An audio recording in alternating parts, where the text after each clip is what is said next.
mayoría lo conocemos como un profesional de un largo recorrido en nuestro país y él es actualmente el socio cofundador de Succession y ha sido vicepresidente ejecutivo del consorcio Novis, chairman de Nueva Holding, CEO de Maciza, perdón, y Amanco.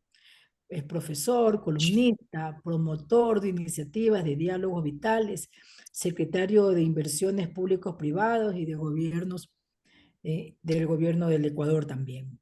Tiene bueno, pues una gran preparación en lo que he podido notar de Roberto. Empezó siendo economista por la Universidad Católica de Santiago de Guayaquil y su preparación ha sido en escuelas muy importantes a nivel mundial, como es la ESADE, como es la Universidad Adolfo Ibáñez, donde tiene una maestría en cada uno. Ha tenido programas de gerencia en Wharton School, Kellogg School of Management y Harvard Business School. Realmente, Roberto, te damos la bienvenida a nuestro encuentro digital y nosotros como Asociación de Empresarios Cristianos tenemos la buena costumbre de empezar estos encuentros con una oración que está a cargo de César en esta oportunidad.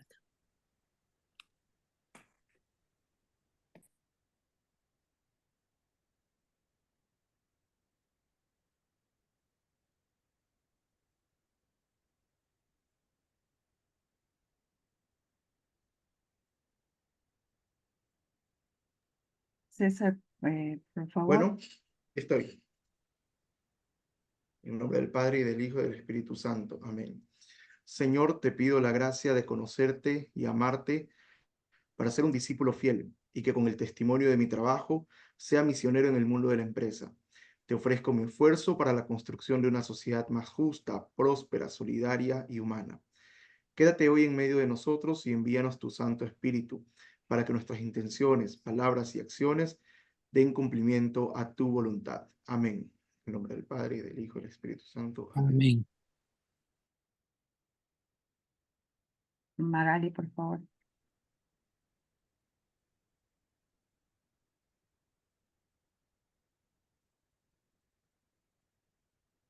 Estás en silencio, Magali. Disculpen. Bueno, la invitación que hemos hecho y que tan amablemente Roberto ha aceptado de parte de nuestra asociación es justamente para hablar del gobierno corporativo. En esta mañana, que es lo que en esta corta hora, vamos a hablar de la gobernanza corporativa en los diferentes ciclos de vida de las empresas. El dilema que todos los empresarios pasamos por formalizar o no el gobierno corporativo y los tiempos que también son muy importantes. ¿Cuáles son las razones para adoptar un modelo de gobierno corporativo más fuerte? ¿Y qué tipos de gobierno corporativo se pueden adoptar de acuerdo a las realidades de nuestras empresas? ¿Cuál es su implementación? El cómo. Entonces, todo esto Roberto nos va a compartir en este día y realmente nuevamente muchas gracias, Roberto, por estar aquí compartiendo tus conocimientos con nosotros. No, un gran placer y muy buenos días a todos. Voy a comenzar directamente con compartir, así que me voy a permitir ir un poquito directo al grano. Es un gran honor poder compartir con ustedes y sobre todo de un tema que es tan relevante, que es la institucionalidad. Y en este caso de la institucionalidad empresarial. El país necesita mucho de esto y las empresas también. Y por eso es importante hablar sobre los mitos que hay sobre el tema de gobiernos corporativos en las empresas, sobre todo en las empresas familiares. Y yo voy a tratar de que en estos 40 minutos más o menos que nos va a tomar, poder crearles una mejor percepción de que mito y realidad a veces no siempre van de la mano, sobre todo en este tema, ¿no? Entonces, me voy a permitir, creo que ahí estamos viendo todo, ¿no? Sí, entonces sí. Vamos directo. Mito 1. Solo los estados se gobiernan. Las empresas se administran. Eso es lo que pensamos normalmente en este esquema. ¿No? Por eso hay carreras que se llaman administradores de empresas, no se llaman gobernadores de empresas, ¿no? Pero en la práctica, tanto los estados como las empresas deben ser gobernadas y administradas al mismo tiempo. El dejar de lado la administración en las empresas, por ejemplo, públicas, es un error, o en la gestión pública en general. Ya sabemos cómo es eso por los resultados muchas veces de buenas intenciones. Pero para entender mejor esto es necesario entender de una forma un poquito más profunda qué es gobernar y qué es administrar. Y ahí nos damos cuenta de que ambas cosas tienen una gran oportunidad para las instituciones. Gobernar es dirigir. Dirigir es orientar algo a largo plazo. Es como tomar el timón de un barco, en este caso de un país, de una empresa, y fijar su rumbo, fijar su velocidad, si va solo, acompañado, cuántos vienen en esta ruta. Y administrar es gestionar el barco del día a día. La mejor forma de ver esto es como que el barco es darles una dirección a qué puerto quieres llegar en algún momento y en un momento determinado. Y administrar es cómo abasteces al barco los suficientes insumos, los suficientes recursos, el suficiente liderazgo para que en el día a día el barco esté con buen mantenimiento de sus máquinas o de sus velas, que la gente pueda comer, que la gente pueda asearse, que la gente pueda tener energías para que ese barco, aún con tempestades, si es que no las puede, evitar, porque tiene una buena brújula, un buen sistema de manejo de clima, etcétera. Todo eso de ahí es parte de un día a día que lo llevará a cumplir o no el objetivo de largo plazo. Entonces, el corto plazo y el largo plazo siempre deben estar alineados. Dirección, largo plazo, administración, corto plazo, y ambos tienen que conversar todos los días. Entonces, habiendo dicho eso, hay un mito 2, que las empresas familiares son empresas pequeñas, gestionadas de manera informal. Es un poco una creencia que existe, pero en la realidad, en el Ecuador, más del 90% de las empresas que existen son familiares. Y no todas son pequeñas. De hecho, si uno toma de las 10 empresas más grandes o de las 20 empresas más grandes, gran parte de ellas son empresas familiares. Por poner ejemplos, Supermaxi, la Favorita, las firmas que están en el sector farmacéutico, en la distribución farmacéutica. Casi todas estas empresas tienen un concepto familiar. El concepto familiar es cuando una empresa es controlada por una familia o un grupo de familias. Por ejemplo, el caso de Chile, que conozco bastante bien porque viví allá muchos años. El caso de Chile, una de las empresas más admiradas, que es una tienda muy grande, se llama Falabella, es controlada por 3 familias que se unieron en algún momento. Naturas Cosméticos de Brasil. Es nuevamente 3 familias que se unieron y hicieron un gran conglomerado, y hoy en día es una de las empresas más importantes de Brasil. Y son empresas controladas por familias. Lo que también es necesario aclarar es que de todas las empresas en Ecuador, muy pocas facturan sobre los 500 millones. Creo que son alrededor de 25, 30 empresas. Pero más de 500 empresas superan los 50 hasta este umbral. Pero hay miles de compañías que facturan cerca de $1 millón al año hasta los 50 millones. Miles de empresas. Y el tema es cómo hacer para que esto se pueda ir mejorando con el tiempo. Y una de las razones por las cuales yo les voy a demostrar acá es mejorando su institucionalidad.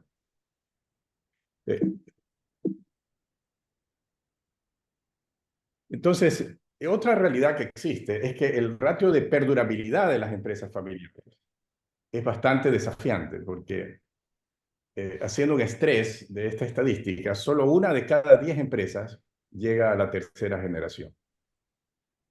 Cuando uno lo pone sobre 100, es alrededor de 13, 14 empresas sobre 100 empresas. Entonces, ya lo decía en el siglo XVI un filósofo de Michel de Montaigne, que decía: gobernar una familia es tan complejo como gobernar todo un reino. Y la verdad es que la familia aumenta la complejidad, pero por muy buenas razones. esto no debe ir en contra más bien de las empresas familiares, todo lo contrario. Lo único es de que hay que estar conscientes de que con el tiempo los miembros de la familia se multiplican, se diversifican, generando diversos tipos de intervenciones o situaciones. Normalmente esto se da cuando las empresas tienden a crecer y la familia también.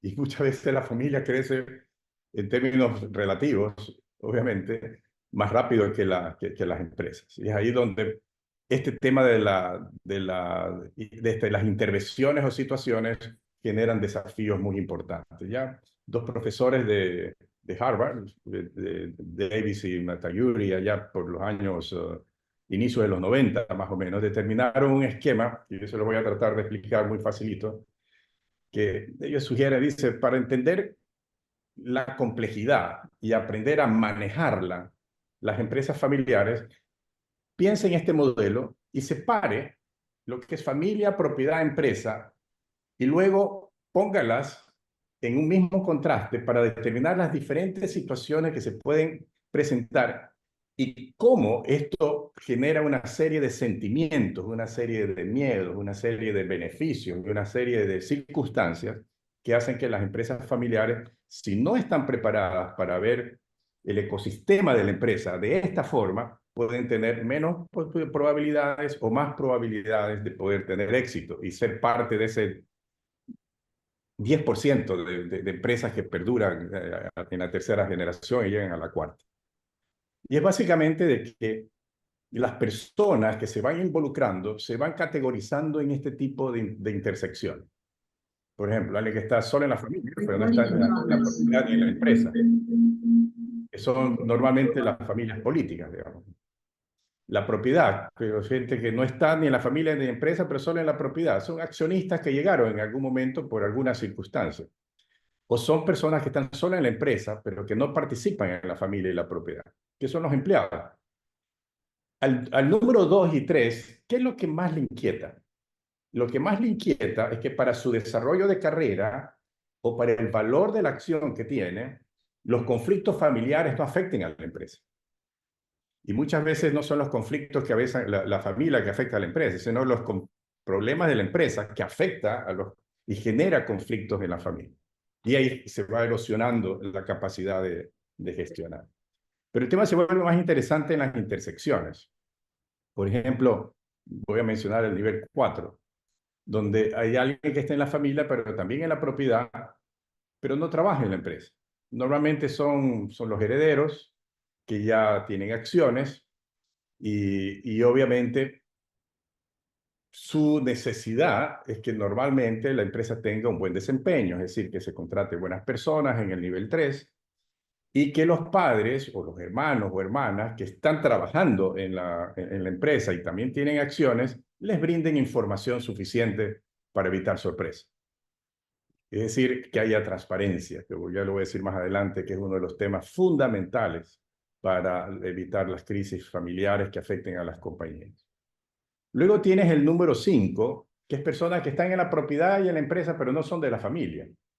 Con mayor razón, a estas personas les interesa que la familia sea bien cohesionada, esté siempre tengan una buena gobernanza, digamos, de sus propios temas de familia para que la empresa siempre se vea beneficiada y no perjudicada por conflictos. Y que afecte el valor o afecte las carreras de los empleados. El número 6, que me voy a permitir ser un poquito más atento, es personas de la familia que no están en la propiedad, pero que sí están en la empresa. Normalmente estas personas se ejercen o reciben un enorme escrutinio informal, porque hay personas que si logran ganarse el respeto, la admiración del personal, obviamente les va a ir súper bien. Pero las personas que toman el trabajo como un derecho, porque son parte de la familia y tienen ciertos privilegios, y después las cosas no se dan como en los resultados, o la gente no siente ese respeto y admiración y comienza a generar una crítica de corredor, digamos, ¿no? Y eso genera obviamente un descalabro de cuanto a la confianza y a la capacidad que tienen los empleados de poder crecer, porque dice, si todos los puestos de arriba están canalizados fundamentalmente a la familia, entonces ¿yo qué hago aquí? Y ahí se comienza a generar una serie de presiones, muchas de ellas informales, es decir, no manifiestas en público, no manifiestas con transparencia, sino con reacciones pasivas, agresivas y ese tipo de temas que van minando esa cultura de una empresa próspera. Y la buena noticia es que este tipo de situaciones ya tienen soluciones que pueden implementarse. Hay tres pilares para convertir la complejidad de la empresa familiar en más bien una virtuosidad y blindarse un poco de estos efectos que yo acabo de describir. El primero es reglas claras, oportunamente. Es básicamente un tema de diseñar un sistema de gobernanza que no es otra cosa sino generar un acuerdo familiar de cómo nos comportamos como familia con respecto a la empresa y hacer un gobierno corporativo, es decir, que la empresa tenga los actores, las instancias, las normas para poder manejar la toma de decisiones dentro de la compañía sin las afectaciones normalmente de esquemas implícitos en la familia. Un segundo tema es proteger la visión compartida. Es decir, tener procesos que hagan de que esa visión no solamente sea protegida, sino que sea alineada a lo largo de la empresa, que esta se pueda desempeñar de la mejor forma. Y una de las recetas más fundamentales para la familia y la relación entre la familia y la empresa y viceversa es la comunicación, la transparencia. De esa forma, los miedos, los riesgos, cuando son compartidos, se evitan sorpresas y obviamente todos los grupos se sienten involucrados en el éxito o también cuando hay problemas. Entonces, pero para eso se requiere una de las habilidades menos dominadas, que son capacidades de sostener conversaciones difíciles, de que esas conversaciones difíciles sean oportunas y no cuando ya hay una crisis. Ahí es mucho más difícil poder resolver las cosas. Entonces, es imposible no comunicarse. Las actitudes muchas veces dicen mucho más que las palabras y existen sesgos que en la comunicación pueden llevar a interpretaciones erradas y decir, bueno, es que yo entendí que cuando lo que se entendió no era lo que se quiso decir realmente. Hay un mito 3, y es de que gobierno, gobernanza y gobernabilidad, esos tres, ese trío, que lo hemos escuchado muchas veces, y que son clave para la institucionalidad, estos son importantes para los países, o es un tema para las grandes corporaciones, esto no es un tema para empresas medianas o pequeñas. El tema es que para las empresas familiares de cualquier tamaño también son importantes. Y por eso yo me voy a permitir explicar qué significa cada uno. Gobierno corporativo es un conjunto de políticas que toman algunos actores, normas, procesos, para dirigir y controlar la empresa. Esta dualidad de rol de dirigir y controlar es fundamental, porque quien pone la dirección, que es quien está en la parte del gobierno corporativo más alta, se fija la dirección y el rumbo, sino que debe asegurar a través de sistemas de control que el día a día, que ya dijimos, lo ejerce la administración, va a ese rumbo y no a cualquier lugar. Por eso es importante dirigir y controlar. Esa es la mejor concepción de lo que hace un gobierno corporativo. Para asegurar buenas decisiones, promover prosperidad. Y prosperidad la entendemos como lo entiende Warren Buffett, que lo saqué de una de sus intervenciones. Dice, yo no invierto en empresas que crecen, yo invierto en empresas prósperas.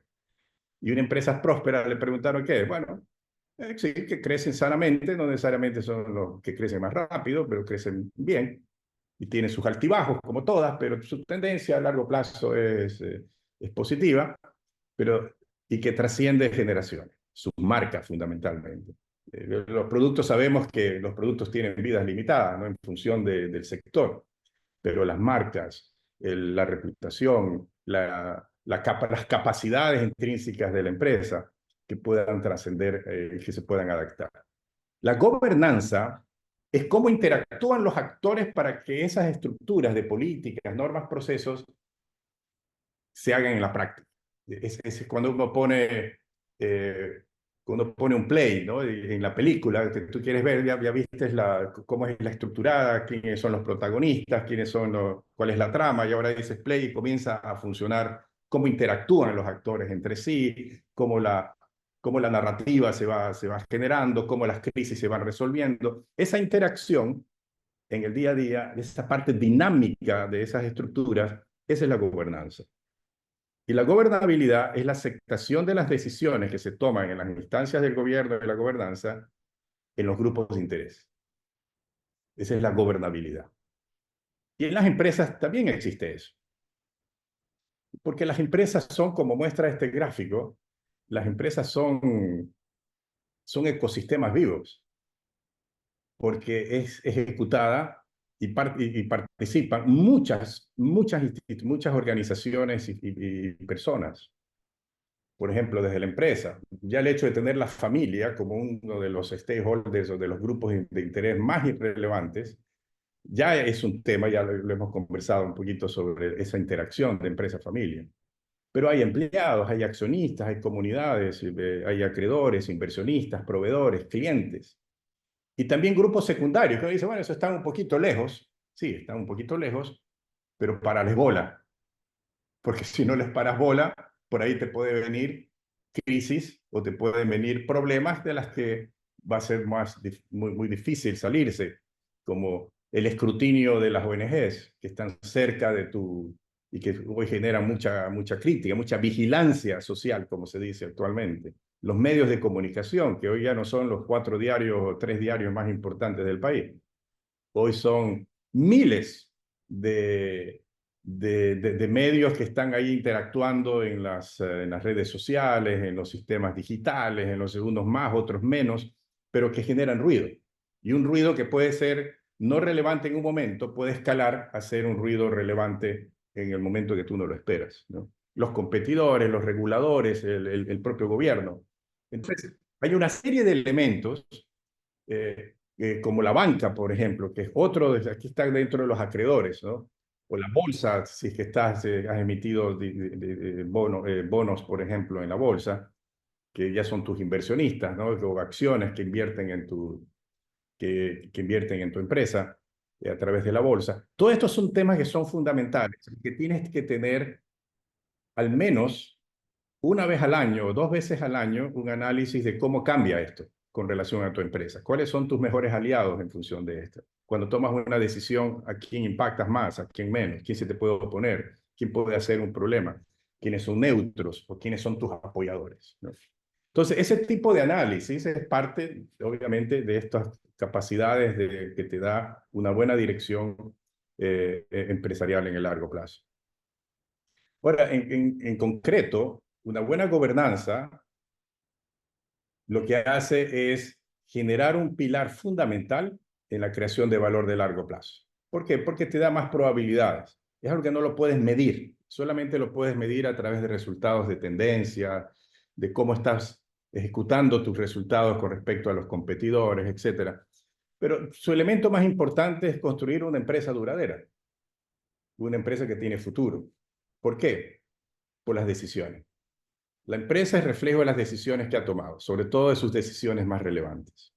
Y por lo tanto, hay que establecer una categoría de cuáles son las áreas de tomas de decisiones en las cuales las empresas tienen más dependencia en la definición de su dirección, en elegir su rumbo o su estrategia, como se dice más normalmente, y cómo crecer, decisiones de sucesión. No solamente la sucesión de liderazgo, sino también la sucesión patrimonial más oportuna, que es ahí donde se generan muchos de los problemas los problemas familiares que terminan afectando a la empresa. ¿Cómo se adapta de manera oportuna? Y si no logró adaptarse de manera oportuna, porque somos humanos y a veces no la vemos, ¿cómo nos levantamos después de un error o un fracaso? Que se llama resiliencia. y cómo nos levantamos bien, digamos, ¿no? ¿Cuáles son los riesgos?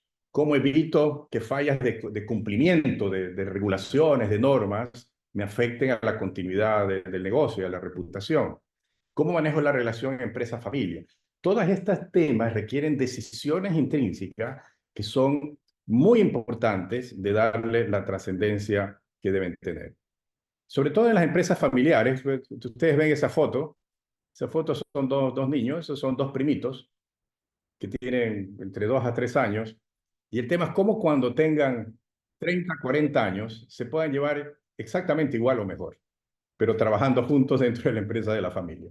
Y ese es un punto del tema de que cuando se hacen todos estos temas de una forma consciente, obviamente esa visión que acabo de mencionar de estos dos pequeños puede cumplirse con mayor probabilidad. Nada está garantizado, pero al menos se puede pensar en un esquema. Entonces, otro tema que normalmente se dice también es que la gobernanza es para empresas ya grandes, maduras, y eso tampoco es verdad, porque la dirección, que es gobernanza o gobierno, siempre está desde el inicio, solo que se ejerce de una forma más implícita, pero siempre hay una dirección. Por ejemplo, cuando se está empezando, que se está probando la receta, la dirección es querer hacer algo con alguna visión a largo plazo.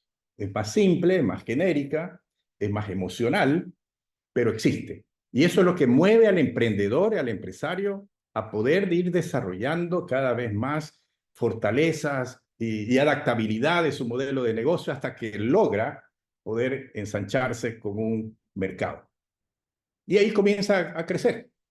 Ya comienzan sus clientes a regresar, comienzan a ser recomendados y hay un clic, como se dice, de producto y mercado. Y esa es una muy buena noticia porque ya el proyecto deja de ser proyecto y se comienza a tener una empresa, se comienza a tener un negocio, como decía Peter Drucker. Y cuando se tiene ya crecimiento, en la dirección, el emprendedor comienza a buscar mentores que le ayuden a abrir puertas, comienzan a buscar ciertos asesores ad hoc, que a veces son amigos competidores o amigos que están en el sector o analistas que comienzan a darle ciertos insumos que son importantes para tomar sus decisiones. Comienza a contratar gente, comienza a contratar a un gerente financiero, comienza a contratar a un comercial para ir delegando un poquito y no concentrarse en uno mismo.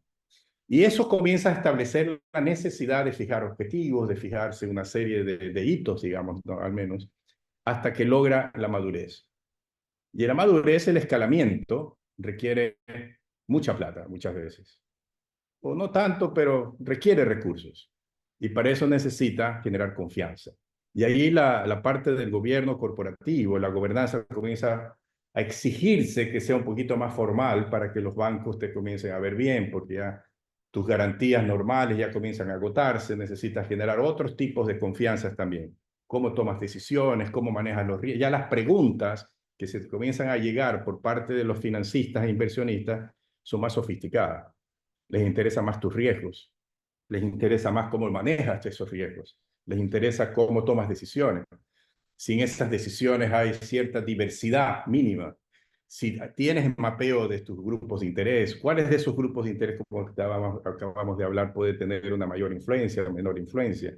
Y eso te va permitiendo acceder o no a los recursos que necesitas, no solo financieros, sino también de personas, de recursos de talentos, y tienes que mostrarte atractivo. Entonces, manejar las 7 situaciones para los empleados, que puede decir, bueno, yo aquí qué futuro tengo, si la familia va a tomar todos los puestos, como decíamos antes, de más relevantes que yo también sueño. ¿Cómo hacemos para que esos esquemas, cómo le agrego otras inquietudes y otras oportunidades para mantenerme atractivo para el talento y para el financiamiento?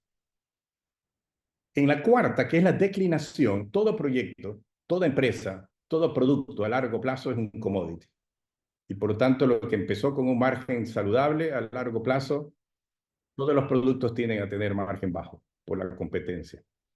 Y entonces comienzan a declinar, comienzan a exigirse un cambio, incluso no solo en los productos, sino en el modelo de negocio mismo. ¿Cómo me adapto a tiempo? Es la pregunta aquí. ¿Y cómo puedo hacer las cosas de mejor? Muchas veces el anclaje que puede tener uno respecto a, puede ser uno de los grandes temas para que lo que se dé es la flecha hacia abajo. Entonces, ¿cómo incorporo opiniones un poco más objetivas, un poco más frías, para poder hacer los cambios que necesito hacer? No quedarme en lo que siempre he hecho y poder escuchar otros tipos de fuentes, otros tipos de ideas que me permitan hacer de que la empresa vuelva a ser o vuelva a retomar crecimiento y ojalá un mejor desempeño de lo que he tenido en los tiempos atrás. Eso se lo logra a través de gobernanza, a través de gobierno y a través de gobernabilidad en las empresas. El mito 4 que quería compartirles. Todos los caminos llevan a Roma. Eso es algo que es casi una creencia mitológica, digamos, ¿no? Y puede ser que sea así, pero a mí me gustaría también ir a París, o me gustaría ir a Londres. Y quiero caminos que me lleven a otros lados. Esa es la primera interpretación que uno puede tener a esta frase mitológica, digamos. Pero hay otro en la cual que la ruta o el camino es tan importante porque si cojo un camino de mucho riesgo me puedo perder en el camino y tal vez no llego. Y por lo tanto, en la realidad, el desafío que tienen las empresas es para salir del club de las empresas chicas y poder diferenciarme, es hacer como hizo nuestro último héroe de medalla oro olímpica de marcha. Es como me desmarco en un momento oportuno del grupo, de la masa, digamos, ¿no? Y eso es la capacidad de escalamiento. Y para escalar, como acabamos de hablar, hay que juntar de generar confianza para dar ese paso osado, digamos, ¿no? Y necesito tener reservas muy importantes de energía, ¿no? Para hablar en términos olímpicos. Pero la gran pregunta es, ¿por qué unos crecen, otros no? ¿Por qué unos se quedan chiquitos? Y aquí la verdad es que no hay nada de misterio. Empresas que tienen procesos y los mejoran todos los días con cierta obsesión, saben delegar. Porque la delegación se da y es eficiente cuando la gente sabe cuál es el marco con el cual debe hacer y no necesitas tú estar todo el día haciendo siempre lo mismo. Esto te permite el tercer elemento que se llama la repetitividad. Las empresas de escala hacen rutinas, o algunos le llaman hoy algoritmos, todos los días iguales para poder establecer N contactos con sus clientes y poder desarrollarse. Hay un libro escrito por un socio de Bain & Company, que es un bestseller, que habla sobre la importancia de la repetitividad para que las empresas puedan ser predecibles por sus clientes y puedan sentir de que en los momentos de verdad las cosas se manejan casi con un estándar. Cuando yo cambio los procesos, cambio la repetitividad, ojalá para algo mejor, o debería ser para algo mejor. Y el otro tema es el acceso a recursos. Si tengo lo que tengo anteriormente y que he generado el framework, o sea, el marco de actuación interno, y respondo las preguntas de mis financistas, de mis inversionistas de una manera consistente y sustentada, mi posibilidad de accesar a recursos obviamente es mucho mayor. Y si tengo estos 4 elementos, tengo mucho más probabilidades de convertirme en tal vez no ganar el oro siempre, ¿no? A veces nos ganamos la plata, el bronce, para no ser discriminador con quienes logran otros tipos pero marcan una diferencia, es lo que se quiere mencionar. Entonces, el premio y sacrificio de una gobernanza empresarial está presente en un dilema. Alguien me preguntaba en alguna oportunidad, ¿por qué una empresa debe complicarse formalizando un esquema de gobierno corporativo más complejo, un poco más? Es decir, porque siempre tiene que haber un premio más alto que tu sacrificio. ¿Por qué una empresa va a la bolsa a emitir acciones, por ejemplo? Todos los grupos más importantes que conozco de Brasil, de Chile, de Centroamérica, que han llegado a sobrepasar los billions, ¿no? de facturación y buenos resultados en retorno, muchos de ellos pudieron ir a la bolsa y estuvieron dispuestos a resolver este tema. ¿Quieres crecer? Entonces puedes ir a una bolsa, incluso a emitir acciones, no solo deuda. Pero tu sacrificio es la discrecionalidad. ¿Y la discrecionalidad en qué sentido? En el sentido de que no puedes hacer todo lo que tú quisieras. ¿Por qué? Porque tienes otros stakeholders tan importantes como tú. ¿Quiénes son? Tus accionistas. Tu accionista minoritario, que eso igual lo tienes si emites deuda, ¿no? Porque ya tienes los bancos, tienes los que te dan ciertos condicionamientos que no te puede salir, porque te puede costar muy caro salirte de esos covenants, como se llaman hoy en día. Pero esto es algo que muchas personas, empresarios, están dispuestos, otros no tanto, otros no están preparados, y ese tipo de esquema. El mito 5. Los gobiernos corporativos en empresas familiares son menos útiles que en las grandes empresas. En la práctica, toda empresa familiar necesita de dirección y buen manejo de la relación de dirección y administración. Todas, sin excepción. Yo me pregunto qué pasa con ese 90 o 84, 86% de empresas que no llegan a la primera generación. ¿Por qué ese número no es más alto? Y es justamente por problemas de este tipo.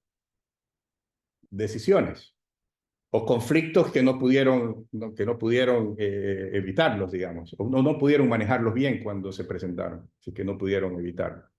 Pero hay estos dos autores, que Barron y Lanauer, ellos establecieron un análisis de miles de empresas familiares y crearon uno de los documentos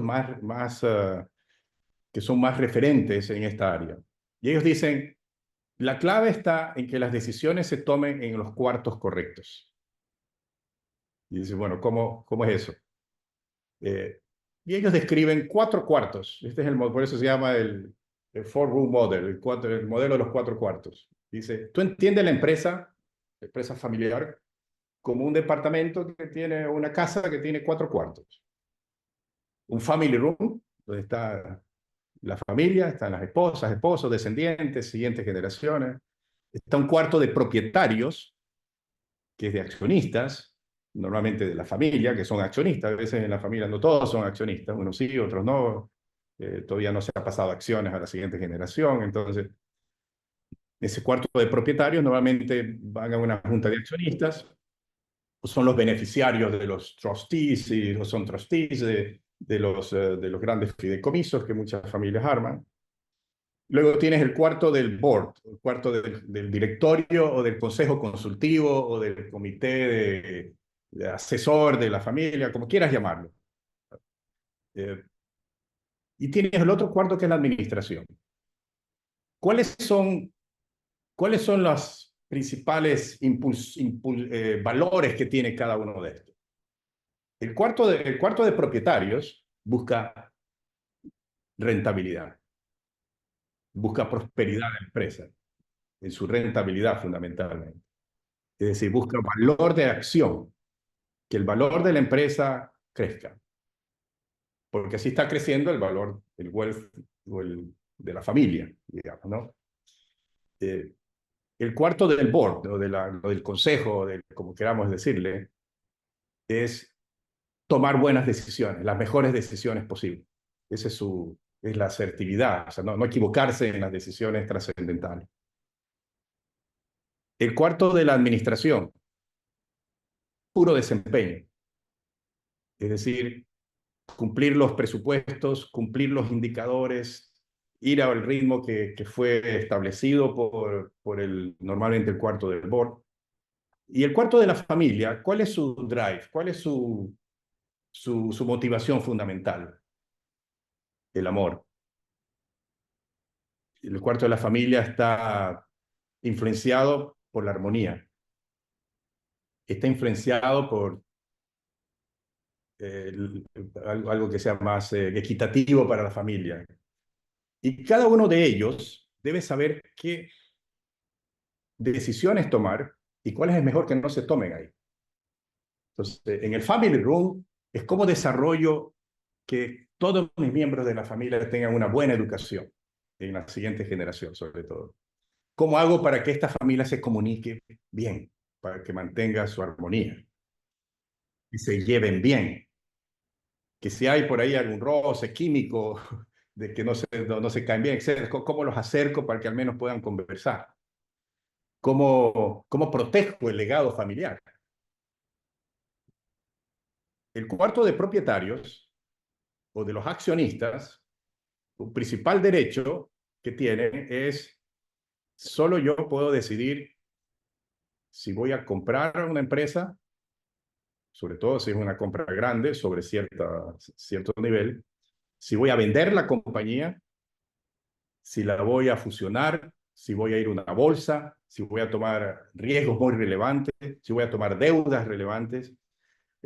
¿Cómo quiero definir el éxito? Y esto es importante porque los accionistas, sobre todo de una asamblea, de un consejo familiar, por ejemplo, uno de sus derechos es decirle al board y a la administración qué es lo que yo espero de la empresa, para que el board y la administración sepan cuál es la expectativa de la familia respecto a la compañía.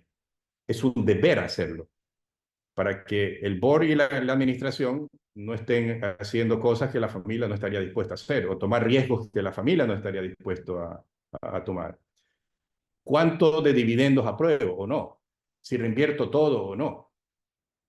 Y eso, por ejemplo, son importantes decisiones que solo los accionistas deben tomar. El cuarto del board hace propuestas, obviamente, ¿no? Pero también uno de sus roles importantes es contratar y despedir al gerente general, por ejemplo. Es aprobar la sucesión. Y es más, le sirve como un escudo o como una protección al cuarto de propietarios y de familia en un tema tan delicado como es la sucesión del gerente general o la sucesión del fundador o del padre o del tío en una posición de acá, en otra posición. Es tan importante de poderse quitarlo de las emociones, de los cuartos donde reinan las emociones, para poder tomar esas decisiones de su estrategia, de la sucesión, de cuál es el mejor gerente general que requiere la empresa, o de los directores importantes de la organización, para que puedan poder establecer un mejor desempeño. Y la administración, obviamente, opera el día a día, toma todas las decisiones operacionales, tácticas, para ir a la dirección establecida por el board, con la guía de los cuartos de propietarios que representan al cuarto de familia. Ese es un poco el ecosistema de decisiones que se deben tomar. Ahora, ¿están los accionistas listos para adoptar una gobernanza? Ahí eso es otra cosa. Hay muchas empresas o empresarios que no están listos todavía. ¿Y por qué? Porque para armar esas reglas de juego, familia-empresa, se requieren conversaciones que pueden ser sensibles, pero que pueden tener un valor enorme. Así que se la enfrenta con capacidades no solamente técnicas o duras, sino capacidades blandas, lo suficientemente probadas para poder manejar conversaciones difíciles, o un poco más sensibles, digamos, ¿no? Porque, por ejemplo, entre los expertos de firmas de empresas de consultoría, de empresas familiares, lo que se dice, mira, uno de los primeros temas para llegar a un acuerdo de familia respecto a empresas es hacerse la pregunta si estamos todos dispuestos a seguir juntos o no. Porque hay familiares que no les interesa la empresa, o tienen necesidades distintas a de otros, y por lo tanto ahí hay cierto temor a expresarlo, porque ¿qué dirá papá? ¿Qué dirá el tío? ¿Qué dirá el fundador? ¿Qué dirá mamá? ¿Qué sé yo? Hay una serie de elementos que son... y si no hay la confianza como para poder expresarlo, entonces no se va a poder manejar esas situaciones, sino ya cuando existen solamente crisis, cuando ya alguien necesita desesperadamente algo y las cosas ahí se complican un poco más. La otra pregunta es, oye, ¿tenemos una visión compartida como familia respecto a la empresa? ¿Qué tipo de empresa queremos tener? ¿Hay un propósito al cual todos nos podamos unificar? ¿Todos coincidimos en los valores? ¿O hay unos que están dispuestos, son más sensibles en un valor y más flexibles en otro? ¿Tenemos las mismas intenciones? ¿Qué esperamos de la familia? ¿Qué esperamos de la empresa con relación a Esas son preguntas que a través de metodologías se van estableciendo para llegar a conformar los elementos típicos de un acuerdo familiar. Algunos le llaman protocolo. Es mucho mejor hablar de un acuerdo familiar respecto a la compañía que me permita tener un consejo de familia, un consejo directivo, algunas instancias, como hablamos al inicio, que conforman un gobierno corporativo. Ahora, pero aquí lo importante no necesariamente es el documento que se saca de un protocolo familiar, etc. Bueno, los protocolos familiares es un buen ejercicio, digamos, pero no tiene un esquema legal, a no ser que lo transformes prácticamente en un acuerdo de accionistas, en alguna holding, que hoy en el Ecuador se permite establecer esa estructura de holding. Eso es algo nuevo. Y ahí hacer un pacto de accionistas en el cual se regula temas de si alguien quiere vender acciones, si alguien quiere comprar más acciones, si alguien quiere salirse de las responsabilidades del día a día, o alguien que quiere entrar a trabajar, pero el acuerdo de accionistas dice otra cosa. Bueno, todos esos elementos son importantes de establecer. Pero hay un proceso con el cual se llega a eso. O sea, no es cuestión de cogerse el protocolo familiar de X familia y hacer un copy-paste. No, eso es una tontería. Porque cada familia es distinta. Cada caso es una historia distinta. Cada caso es un ecosistema totalmente independiente y distinto. Por lo tanto, hay que pasar por ese proceso y normalmente lo que se sugiere es identificar los valores que nos unen, para empezar por lados muy positivos. Descubrir nuestra historia. Eso es algo que, por ejemplo, cuando lo hemos hecho, se establece una gran afinidad y una conversación muy positiva, sobre todo de los fundadores con sus descendientes, con su descendencia, o si son algunos fundadores con sus respectivas familias. Y se arma una conversación muy positiva, para luego llegar a un sueño compartido, que lo pongo en pocas líneas en la declaración de un propósito. ¿Cuál es nuestro propósito para los próximos años? ¿Cuáles son los valores que yo quiero mantener? ¿Cuáles son los nuevos valores que quiero enfatizar para los desafíos de los próximos 30 años? Porque la historia no me garantiza el futuro.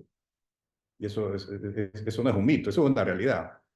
Y por lo tanto tenemos que determinar no solamente los valores que nos han servido, sino también cuáles son los que no hemos adoptado todavía formalmente, pero que son los que, para lo que se viene, de acuerdo a nuestra concepción del futuro, van a ser más necesarios que antes.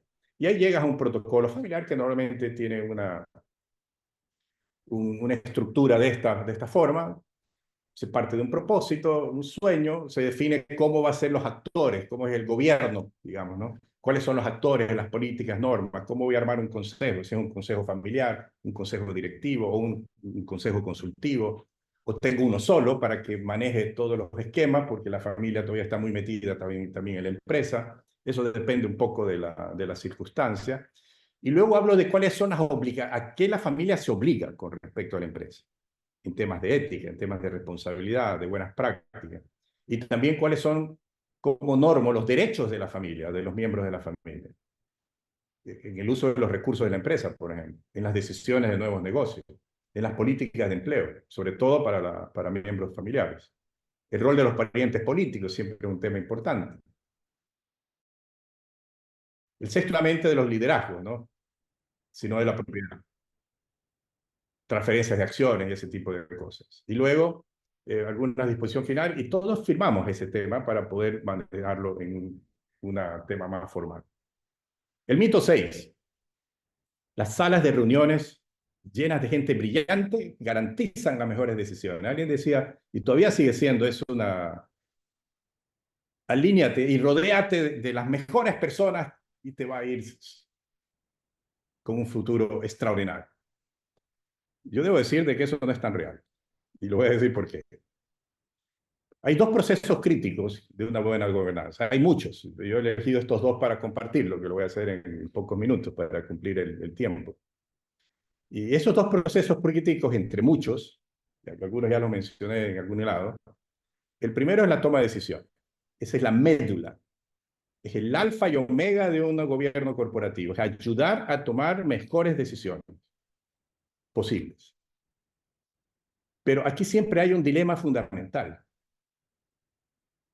Y ese dilema ya lo resolvió el profesor Daniel Kahneman, que es un profesor israelita extraordinariamente inteligente, que es un psicólogo que dedicó su vida a establecer formas de tomar decisiones usando la psicología humana. Y él decía, hay dos tipos de decisiones, unas que son más intuitivas, emocionales, que son reversibles, que son tácticas, son operativas. Eso puedes usar un pensamiento rápido y no pasa nada. Si te equivocas, puedes corregirlo. Pero hay decisiones que necesitan mucha lógica, mucho análisis.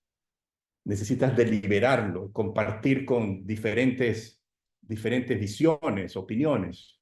¿Por qué? Porque son estructurales y son irreversibles. Y cuando son reversibles, esa reversión es sumamente costosa. No solamente en recursos económicos, sino emocionalmente costosas.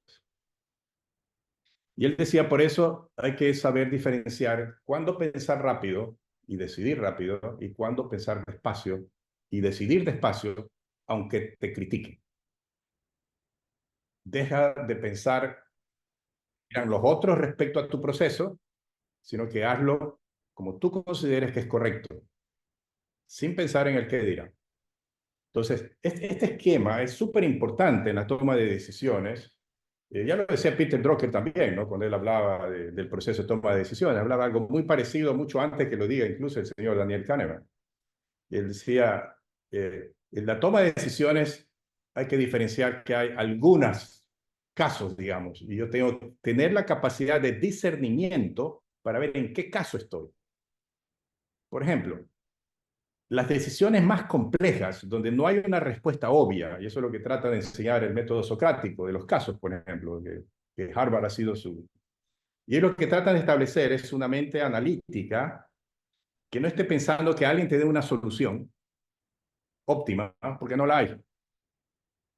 Entonces, cuando tú comienzas a navegar y te acostumbras a navegar en eso, comienzas a establecer de que no es que piense el otro porque es más brillante que este o porque puede ser alguien que sea muy inteligente, pero que su experiencia, cada uno piensa y actúa y decide por el framework que ha construido su propia experiencia, pero muchas veces los casos en los cuales estamos analizando son casos muy particulares, donde la experiencia de otro no sirve, porque hay elementos nuevos que el otro no tenía. Por lo tanto, uno no tiene que irse por recetas, necesariamente. En los primeros es posible que sí, pero en estos segundos que estoy hablando de las decisiones estructurales irreversibles, es necesario generar la suficiente profundidad, aunque te tome un poco más de tiempo. Claro, si te vas a tomar años, ya es otra cosa, algo está fallando realmente, ¿no? Pero no lo hagas por presiones. En el sector público, por ejemplo, el cual tengo alguna experiencia, cuando alguien dice, oye, esta decisión hay que tomarla, pero el lunes, y estamos viernes, no tiene que ser muy inteligente para saber, oye, aquí hay un problema. El que va a firmar soy yo. Y aquí yo necesito mucho más información para saber cuáles son los riesgos a los que estoy asumiendo. Pero si alguien te presiona demasiado para hacer algo en un tiempo relativamente corto, normalmente es porque hay algo que no quieres que sepas. Y por lo tanto, no puedes ceder ante esos temas. Habiendo dicho eso, hay un segundo tema. Y las juntas directivas realmente deben aprender a evaluar cuáles son los vicios y las trampas en las tomas de decisiones que hay en los boardrooms o en los cuartos en las salas de reuniones, por las que personas brillantes pueden tomar decisiones muy malas. Y hay casos de eso. El caso más importante, que es el primero, ¿no? El de group thinking, es básicamente el de Bahía de Cochinos, que es un caso que se lo estudia en las universidades, todavía, que es algo que sucedió en los años 60, al inicio de los 60, que fue como el presidente Kennedy de esa época, que tenía un gabinete de lujo, como se llamaría hoy en día, de brillantes personas, cómo llegaron a una decisión terriblemente mala, no solo para Estados Unidos, sino para el mundo. Y las únicas personas que se atrevían a pensar distinto del grupo fueron descalificadas, aunque después fueron reconocidas, pero ya como un aprendizaje académico, no porque salvaron el mundo, digamos, ¿no? Y entonces, el group thinking, por ejemplo, es uno de los temas más críticos que hay en una sala de reuniones, así como los vicios de confirmación, el anclaje, los liderazgos presuntuosos que creen que se las saben todas y por lo tanto no escuchan, o no les gusta escuchar, o si escuchan siempre se salen con la suya, o la trampa de asumir y ese tipo de cosas, ¿no? Pero el group thinking, por ejemplo, es cuando personas de background similar, normalmente brillantes, ¿no? Con unos egos también extraordinariamente brillantes, ¿no? Que uno los ve desde a 10 kilómetros, tienen que estar de acuerdo entre ellos para no salirse de la zona de confort. Dice, bueno, ¿cómo le voy a discutir a Mr. McNamara, que era el jefe de gabinete de su época, o al señor Kissinger, o al señor... Dice, voy a quedar como un tonto. Entonces prefiero yo ser tan inteligente como él y lo que él diga yo lo voy a probar, aunque no esté yo tan seguro de que es por ahí. Ese es un poco el group thinking, el temor reverencial a los egos que tu partido. Normalmente son personas muy similares en ese tipo de... Y lo otro es cuando el fundador o el dueño o la principal accionista tiene un carácter fuerte, presenta un tema, él presenta la solución y nadie se atreve a contradecir, porque dice, bueno, yo, si contradigo aquí me voy a salir mal parado, pues, tal vez hasta pierdo el trabajo. Entonces, ¿cómo manejo eso? Entonces, una forma de evitar el group thinking es justamente quitar el background similar, eliminarlo, poner miembros en la sala de decisiones, en la sala de reuniones, o en el board o en la junta, personas con diferentes tipos de experiencia y perspectiva. Y promover más bien el pensamiento distinto. Eso es una de las cosas que se hicieron después en la teoría de toma de decisiones, ¿no? Es promover diversidad. Eso es súper importante. Y lo otro es promover independencia. Si hay una persona en una junta directiva que no se atreve a decir lo que piensa por el temor a, es porque no es independiente. Es dependiente de la opinión de otro y por lo tanto no agrega valor. Entonces, es fundamental en eso también generar capacidades blandas, ¿no? Es decir, si voy a disentir con el principal accionista o el CEO, que también es el principal accionista, tengo que mostrar con palabras y actitudes y gestos que sean más bien complementarias o para que llamen la atención y no ir directo a un choque, ¿no? Porque obviamente con los choques tampoco se resuelven los temas. Entonces, lo mismo pasa con los otros vicios, ¿no? El vicio de confirmación, por ejemplo, que es cuando te quedas en una posición por compartirla espontáneamente con otra persona de la mesa que lo dijo y tú te callaste, te la estabas pensando. Entonces, cuando alguien otro lo dice, tú dices, no, yo apoyo eso, porque justo estaba por decirlo, lo tenía en la puntita de la lengua. Y resulta que después de 5 minutos, alguien demuestra que ambos estaban equivocados. Entonces, hay que evitar el vicio de confirmación. Si no lo dijiste, espera qué otras opiniones hay y ahí uno poder establecer una mejor... O el caso del anclaje, que es más fácil de entenderlo. Y por último, el dilema de sucesión, que es uno de los temas más importantes de empresas familiares. ¿Quién debe suceder al gerente general? Para poner un caso así muy...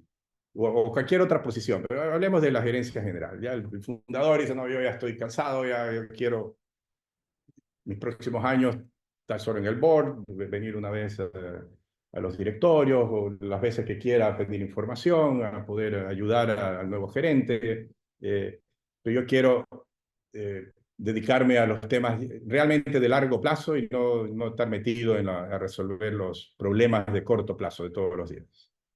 Dice, y aquí esta matriz la hicimos pensando en el gran tema que sucede desde el punto de vista de posibles conflictos, que normalmente es capacidad versus deseo. Personas que tienen alta capacidad, familiares o no, y alto deseo, es un buen problema tener, porque tiene, además si es miembro de la familia está más feliz todavía porque hay gente que está dispuesta, y eso es una lotería, es una muy buena noticia. Y si también habían no profesionales, no familiares, por ejemplo, en eso, yo los puedo buscar y los puedo acomodar en otras, como gerentes generales de otras áreas o como personas importantes en nuevos negocios y los puedo acomodar de alguna forma. El problema está en cuanto hay un enorme deseo, pero de alguien de la familia fundamentalmente, pero también de no familia, que no tiene la capacidad. Y ahí hay un tema de posible rompimiento de armonía, de confianza. Dirían, entonces no confías en mí. Y los padres a veces, las madres ponen un problema, mezcla de emoción familiar con algo súper objetivo, que es la empresa. Entonces, la mejor forma es establecer un proceso. Y estos procesos normalmente toman 2 años, 3 años para testear candidatos, ponerlos a prueba, cosa que las mismas personas se den cuenta de que no era por ahí, o que puede haber otro rol o otra forma de compartir, ¿no?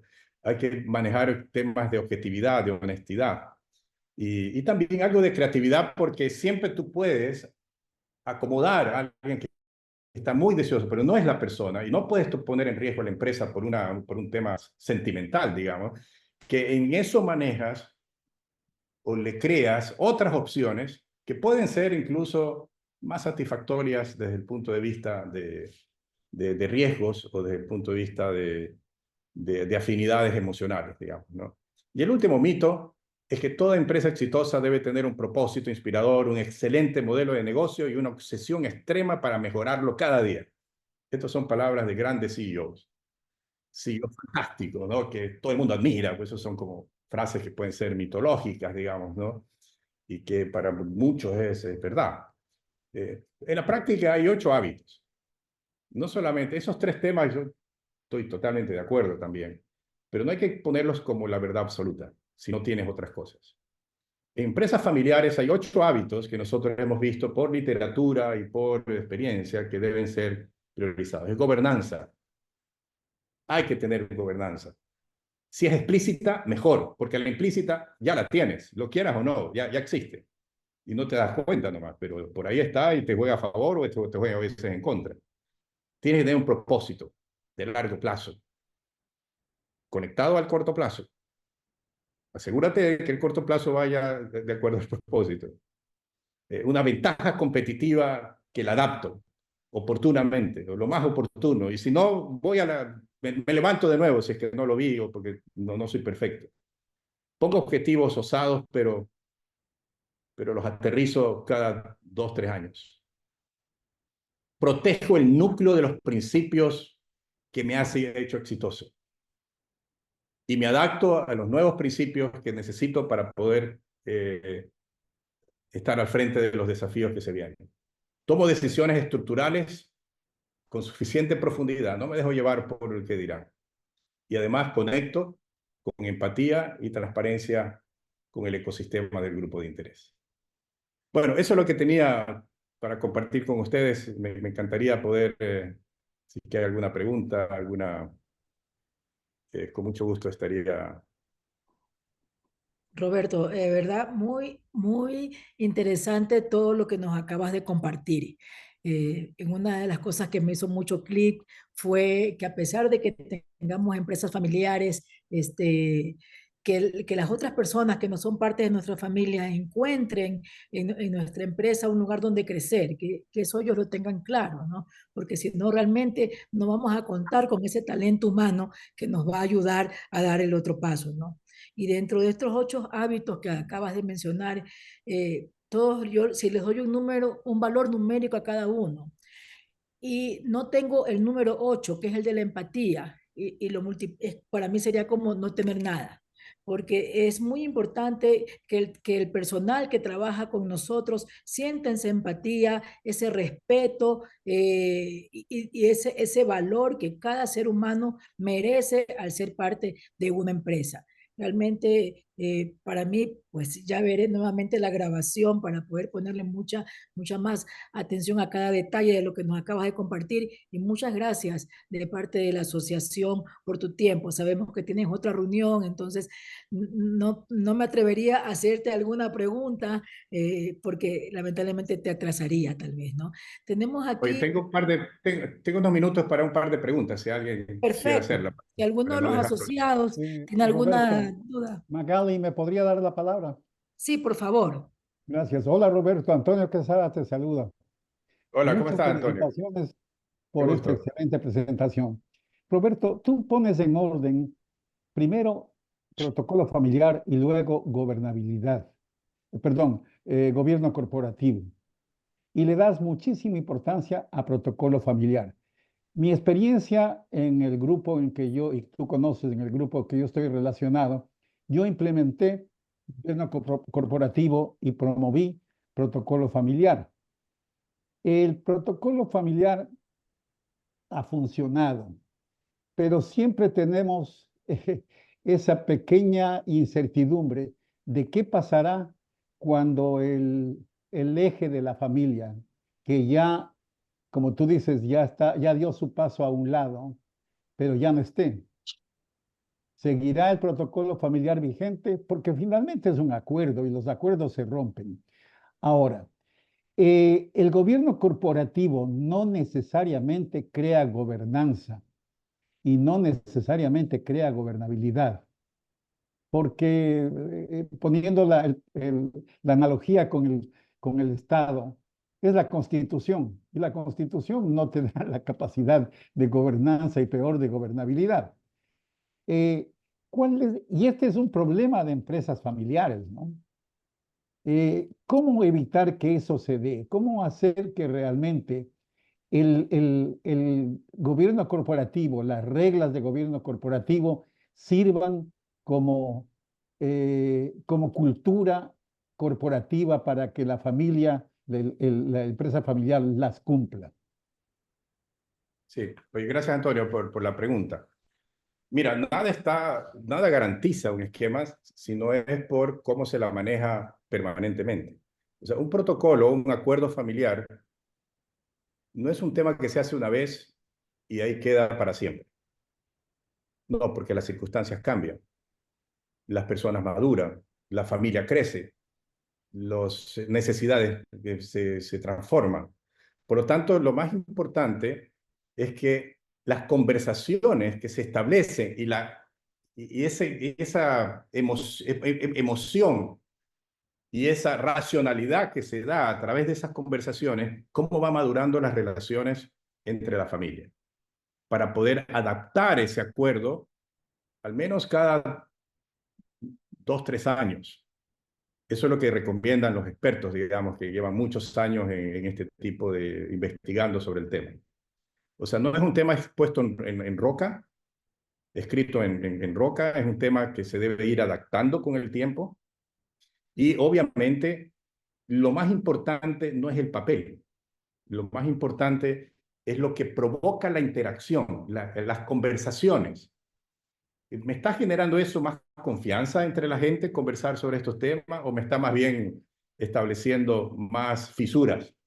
Si lo estoy haciendo con más fisuras, significa que primero la familia se está complicando, porque sus expectativas y necesidades ya no son las mismas de hace 3 años, o hace 5, o hace 10 años.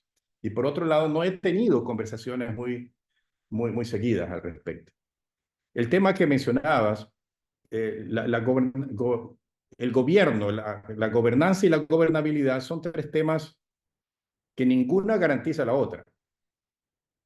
Lo que uno puede decir, si tú puedes establecer una declaración en un documento de cuáles son los actores, las políticas, no, pero si después nadie las hace, nadie las cumple, no sirve para nada. Entonces no tienes gobernanza. La gobernanza es que nadie hace nada y por lo tanto se queda escrito solamente en un manual.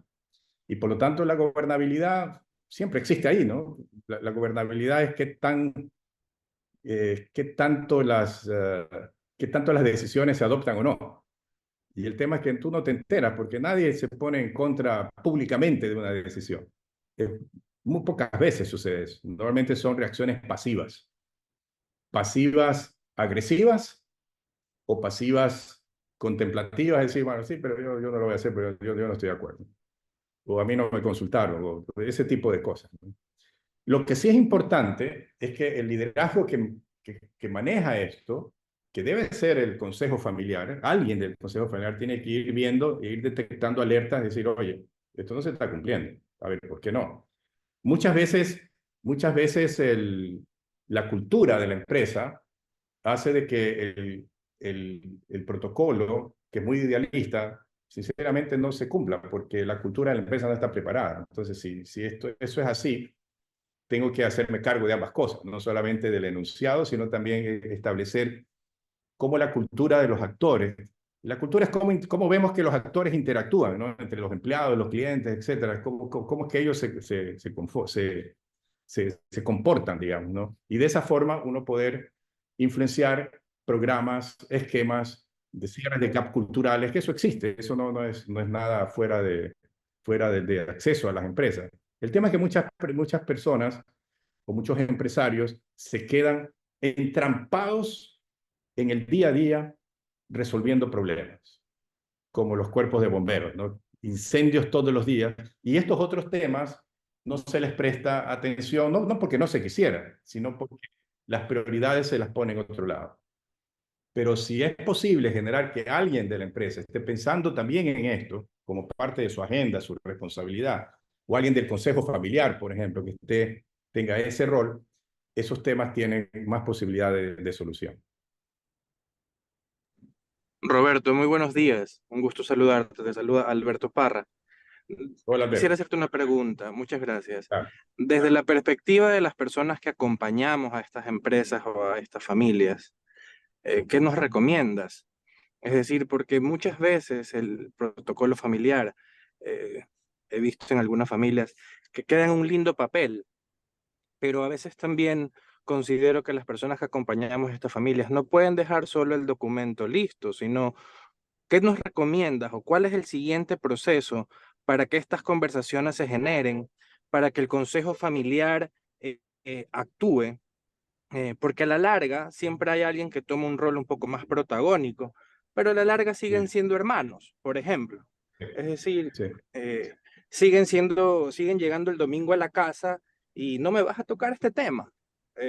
Entonces, ¿qué nos aconsejas a las personas que acompañamos familia desde tu rol como experto? Sí, mira, hay una práctica en la cual es necesario entender las aspiraciones de todos. Y por eso una de las recomendaciones que se da normalmente es que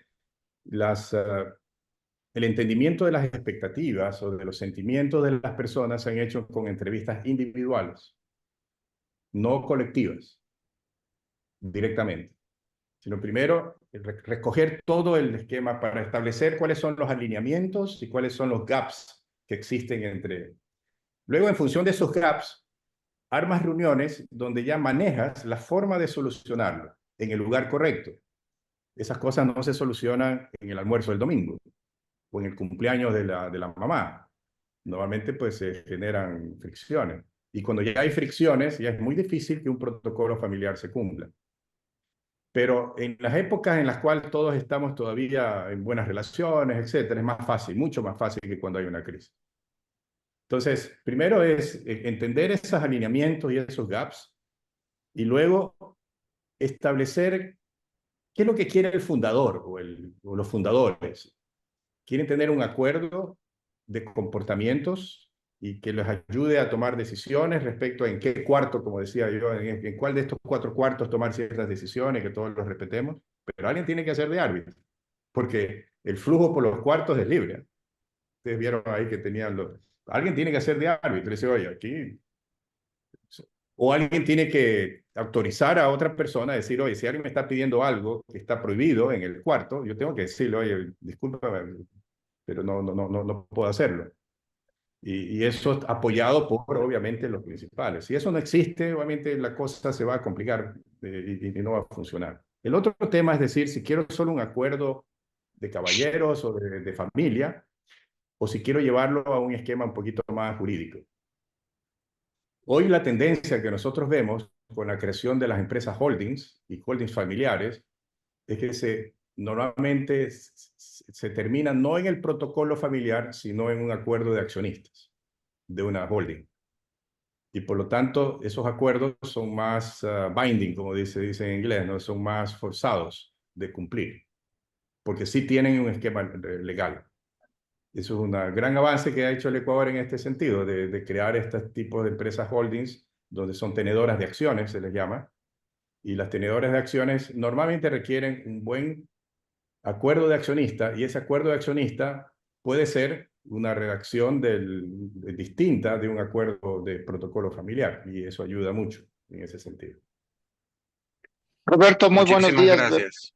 A Gracias. ver, una última aquí No, con... no, a ver, lo que pasa es que por el tema del tiempo, ya son 9:48, debemos de ya ir cerrando. A ver, Nosotros agradecemos que el tiempo de ustedes, sé que Roberto también está bastante complicado. Le doy la palabra a Magali, por favor. Sí, realmente este tema es, yo creo que para un seminario, porque es sumamente amplio y más bien ahí nos quedamos con Roberto, que seguramente pues nos podrá también poner a las órdenes la empresa que él ahora ha fundado, que justamente trata de estos asuntos del gobierno corporativo, ¿no? Nosotros como hace UNIAPAC, a todas las personas pues que nos honran con su tiempo, que nos dan estas charlitas, les entregamos Teresita, si compartes en pantalla, por favor, le entregamos este reconocimiento que indica lo siguiente. Reconocimiento a Roberto Salas por su desinteresada colaboración con ACE UNIAPAC y agradecemos por su compromiso con la comunidad en la exposición del tema mitos y realidades del gobierno corporativo en empresas familiares que perduran. Desarrollado durante nuestro encuentro digital en representación del directorio de ACE UNIAPAC, firma Magali Caicedo, vicepresidente, Guayaquil, agosto 21 del 2024. Esto aquí te lo hacemos llegar, Roberto, con mucho cariño y realmente esperamos tener otra oportunidad en la que seguir aprendiendo de toda tu experiencia y de todo tu conocimiento. Muchísimas gracias. será un placer. Muy buenos días con todos. Que pasen muy bien. Gracias.